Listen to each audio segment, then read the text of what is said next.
Grabe ang sinampulan. PBBM seryosong ipinatupad ang bagong batas.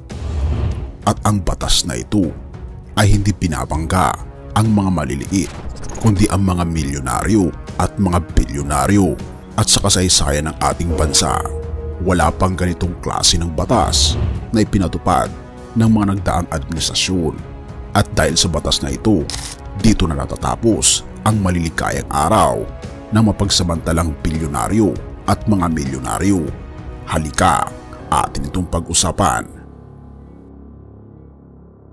Agricultural and fishery products will now be classified as economic sabotage, a non-bailable offense punishable by life imprisonment and fines up to 5 times the value of the goods involved.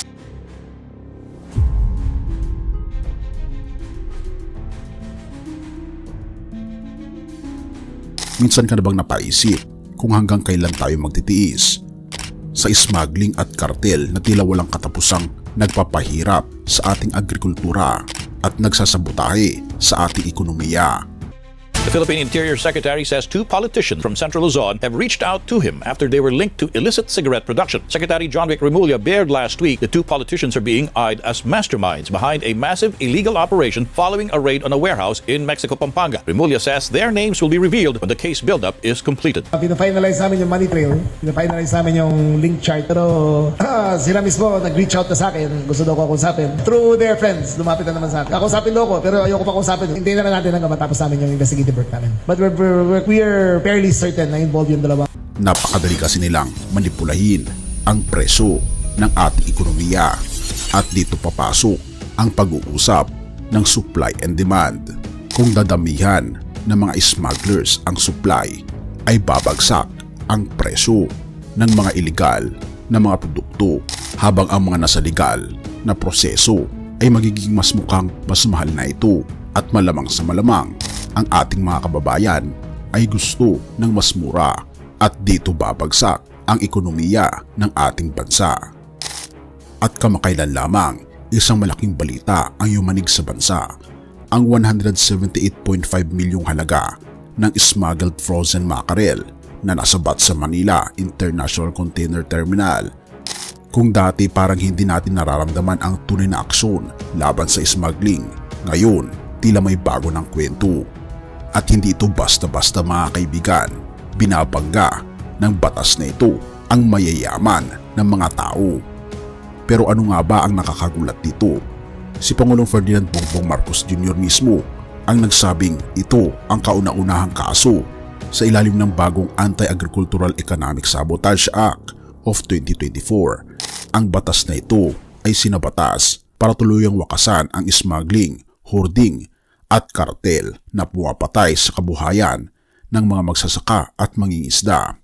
At ano ang consequence? Life in imprisonment, fines na 5 beses na halaga ng smuggled goods, at hindi ito biro. Pero bakit mahalaga ito? Agricultural and fishery products will now be classified as economic sabotage, a non-bailable offense punishable by life imprisonment and fines up to 5 times the value of the goods involved. Hindi lang ito basta pagpapakita ng political will. Ang 178.5 bilyong frozen mackerel ay gagamitin sa mas makabuluhang paraan. Ayon kay Pangulong Bongbong Marcos Jr., ang mga isdang ito ay ipapamahagi sa mga pamilyang nasa evacuation centers dahil sa nagdaang kalamidad. Isipin mo, mula sa pagiging iligal, magagamit ito para makabawas sa gutom ng libu-libong Pilipino. At ang update nito na ipamigay na ng ating Pangulo ang mga mackerel goods na ito para sa ating mga kababayan na nasalanta ng bagyo. At ito ang ebidensya. Halika, atin itong tignan mga kaibigan. Asahan po ninyo na kapag may ganitong pangyayari, ang una naming iniisip kung paano gagamitin itong mga nahuling mga bagay-bagay na ito. Kung minsan hindi lang naman pagkain, may agricultural products. Meron po kasi tayong bagong batas na itinatawag ang Anti-Agricultural Sabotage Act. Ibig sabihin na ginagawa natin ang lahat ng pamamaraan upang pababain ang presyo ng pagkain. At yun po, dahil yung smuggling po, ang problema kasi sa smuggling, ang ginagawa po, ini-smuggle nila, pinapasok nila, tapos iipitin. Hindi ilalabas. Mag-aantay hanggang tumaas ang presyo. Pag tumaas ang presyo, sa kanila pagbibili. Kaya yun ang iniiwasan natin dahil ang nabibiktima dyan ay ang taong bayan, yung pangkaraniwan na ating mga mamamayan. Kaya hindi natin papayagan na matuloy yung mga ganyang klaseng sistema. Kaya ginawang kangahan namin ng batas at pinapatibay namin na mabuti. Kaya kayo ngayon ang naging beneficiary dito sa ating nahuli na mga smuggled agricultural products. Ito nga, tulingan. At sana mabuti naman, ako'y nasisiyahan na nandito kayo lahat na hindi masasayang at magagamit naman ninyo. Pero may matinding tanong, bakit ngayon lang? Ang tanong ng marami, bakit hindi ito nangyari noon?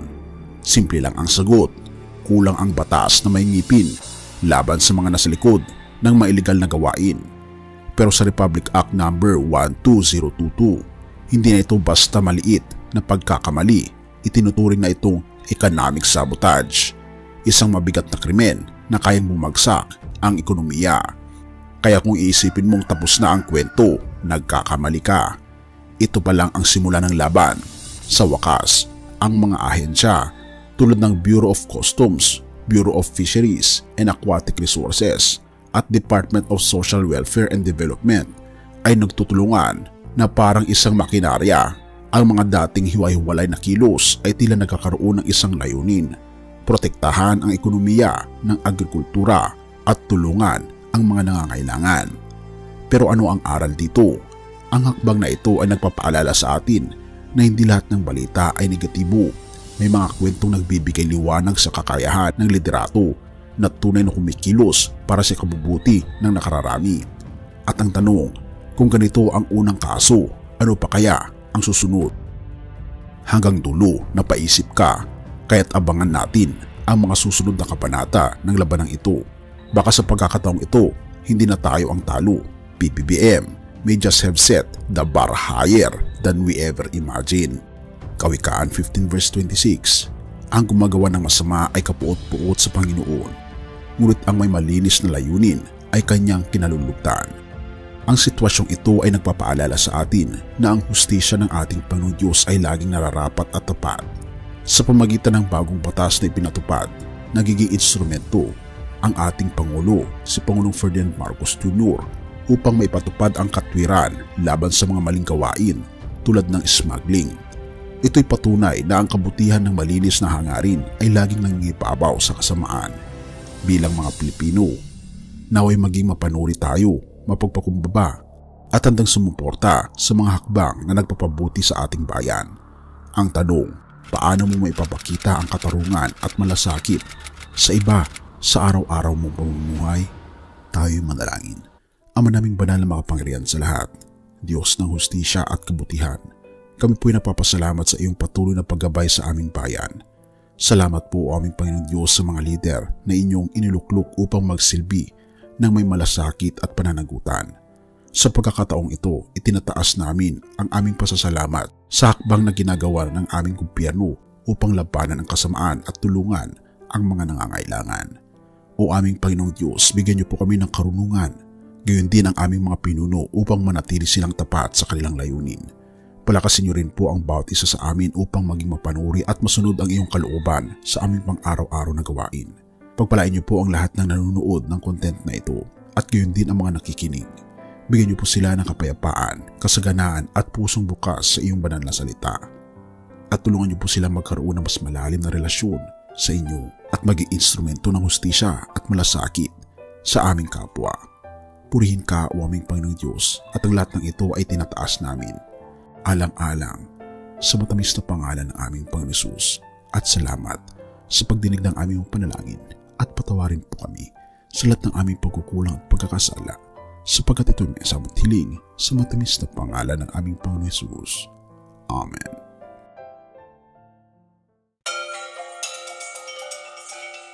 Bago natin ipagpatuloy, kaibigan, siya nga pala ang Great Controversy, na isa sa mga pinaka-kontrobersyal na libro dahil tumutukoy ito sa mga propesiya sa libro ng Daniel at Revelation na nagaganap na sa panahon natin ngayon. Bago ang pagdating ng ating Panginoong Diyos ay pinamimigay na namin ng libre sa pamamagitan ng PDF, at ito ay nasa limited lamang na panahon.